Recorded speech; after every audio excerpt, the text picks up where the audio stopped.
Thomas, tomorrow you said Rhetorical's working? Yeah, they both are. Right, but it's 7:15 for Rhetorical, 5:30 for Gordon Pass.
You know, Will, I just kind of made the connection going by your barn and seeing those webbings.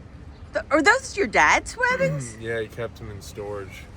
Sat in storage for about 25 years. And whoever made them did a hell of a job because they're in good shape. We had to clean some dust and rust off them, but other than that, they're holding well. Did you get a lot of other tack from him? Did he say bridles? No, just but those are expensive, those webbings. No, I got webbings, feed tubs, water buckets, and tack trunks, which, you know, would have been a huge cost, huge expense had he not saved them. So he saved me thousands of dollars worth of stuff. So yeah, I think he retired with about 100 horses. So do you have 100 webbings? Yeah. How many horses you have? 60. So you got room for 40 more. I do. All you need stalls. Yeah, that's it.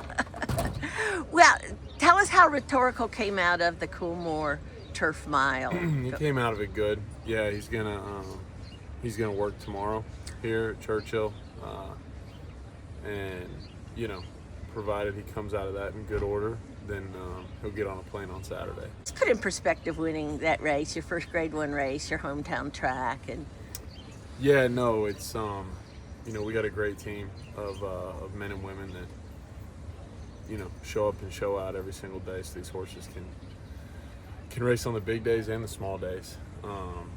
Just, you know, all the credit goes to them. You know, my name's on the program, but, you know, without them, if I was the only one to show up in the barn in the morning, no horses would get trained. So it was great. Wish the entire team could have been there, but super happy for the ownership group as well, behind the horse and in the horse himself. You know, he deserved it. Where all do you have horses stabled right now? Here in Churchill Downs and Turfway.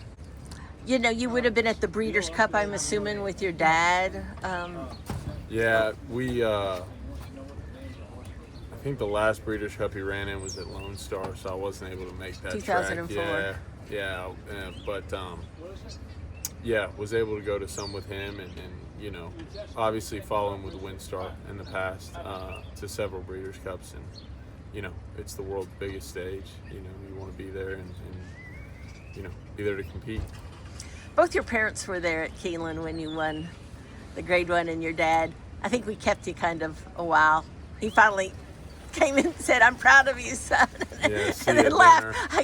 Yeah.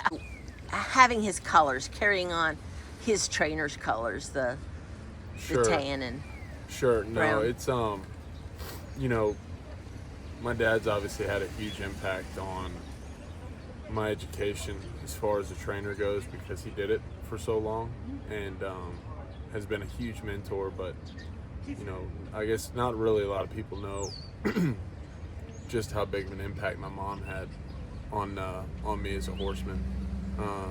You know, I was riding Pony Club. We were doing that together when I was 8, 9, 10, 11, you know, through middle school and early part of high school. You know, we showed horses together, traveled all across the East Coast to different states doing horse shows, and she instilled that horse care and that you know, that love for the horse and passion for the animal, and you know, just how much detail goes into the caretaking. So, you know, to have them both there, to kind of have both sides of my education, and obviously, they're my parents. I want to be around them. I love them so much. But it was cool. It was a cool experience. That's a great point about your mom because, she is, as you said, a horsewoman herself. And wasn't she used to be involved with your dad's stable at some point? Maybe before there were so many kids. And yeah, Todd Boston, our blacksmith, says when she quit, my dad had to hire 3 people to replace her. And I don't think that's an exaggeration. She's a tremendous horsewoman in her own right. She worked several years on the track. That's how her and my dad met. And, she ponied the afternoons, galloped every horse, and ran the shed row as an assistant when he was training in his earlier years. So, she's not around it as much anymore as far as hands-on on the backside, but, she's a tremendous horsewoman, and she taught me an awful lot.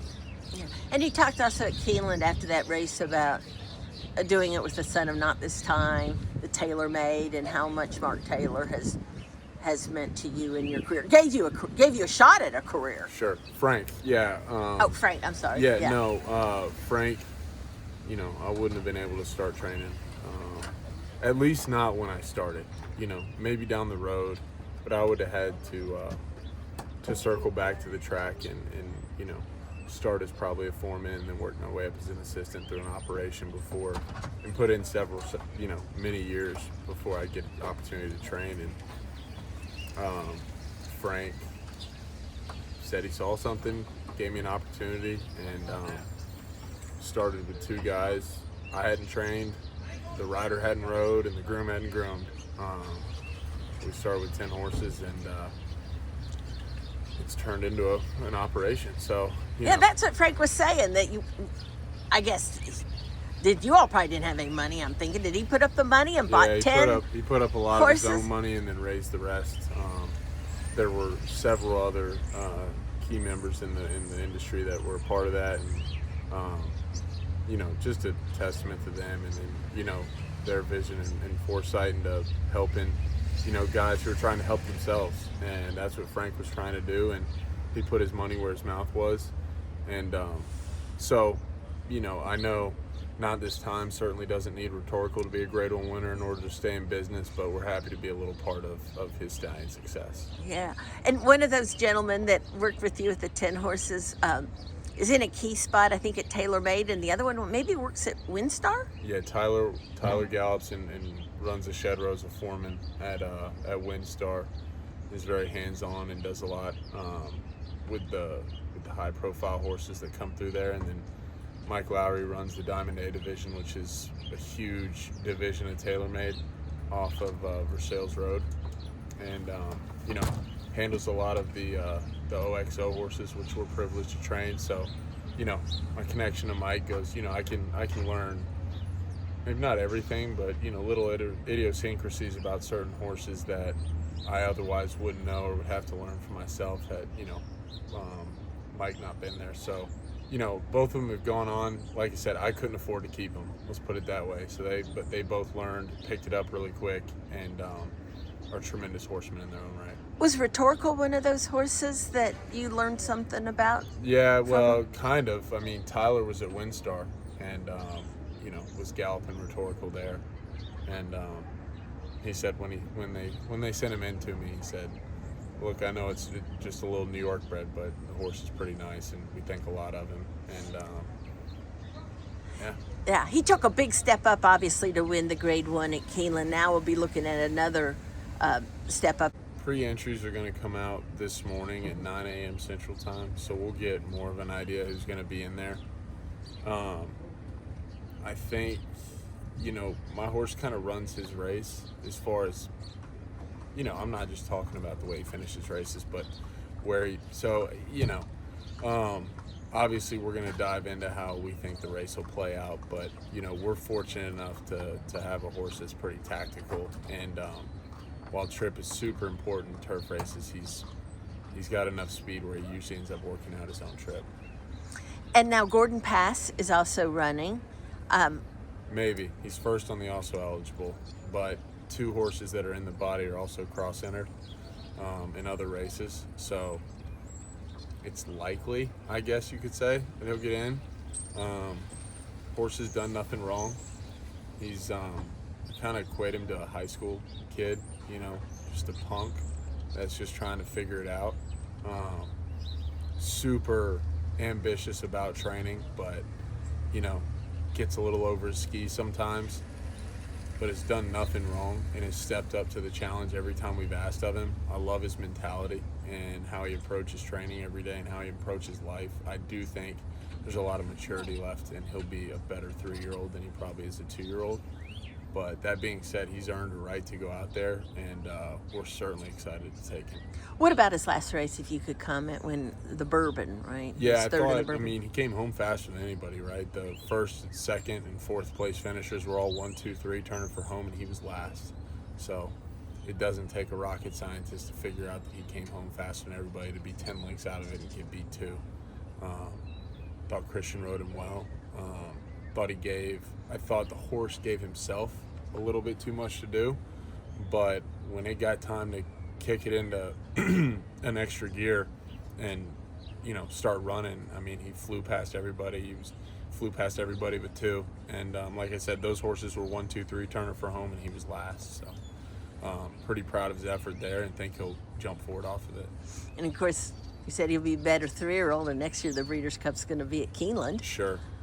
No, we're going to figure out, obviously, next year probably exactly what he wants to do distance-wise. I've got my opinions that he'll probably want to go longer, but he's got Spicetown on the bottom, and he's not an overly big colt, so a mile may be his thing. We'll just sort it out as it comes, kind of take each day, but the horse couldn't be doing any better, and beautiful colt. Beautiful black colt, and obviously really excited for Larry Best and Don Chadlos that run OXO Equine to have a son of Instilled Regard. They got one to the Breeders' Cup last year. Unfortunately, he wasn't able to participate. We hope this year another son of Instilled Regard can jump forward and actually make the starting gate this time. One other rhetorical question, so to speak. You were confident going into about him running big. Yeah, I know I need to let you go. But you look just like your dad, too. But anyways, into the last race. I mean, what kind of confidence will you have coming into the mile, the Breeders' Cup Mile? I mean, I wouldn't trade positions with anyone. That doesn't mean the other horses don't get the credit or merit they deserve. I mean, I know a few of the European horses he's going to run against are going to end up being stallions one day. And you know, the horses that the American-based horses have all, you know, one grade, A grade 1 or grade 1s. So it's, I think year in and year out, probably one of the most competitive. It's probably the most consistently competitive field of any Breeders' Cup, this year included. So look, we don't turn our heads or noses up to anybody. They all deserve to be there. They're all incredible horses trained by incredible horsemen, but we're not trading places with anybody.